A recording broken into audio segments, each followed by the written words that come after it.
স্ত্রীর বাচ্চা হবে, আমেরিকাতে নিয়ম হলো রুগীকে হাসপাতালে দিয়া চলে যাবে।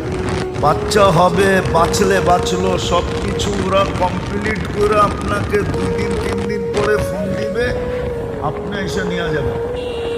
কিন্তু স্বামী তো নাছোড়বান্দা, ভর্তি করছে ঠিক, কিন্তু সর্বক্ষণ দাঁড়ায় আছে। সবাই জিজ্ঞেস করছে তুই দাঁড়ায় আছিস কেন?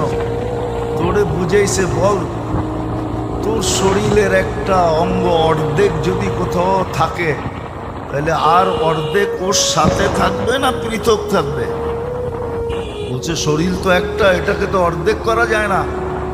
তো বলে এ তো আমার অর্ধাঙ্গনী, আমি ওর থেকে পৃথক থাকি কি করে?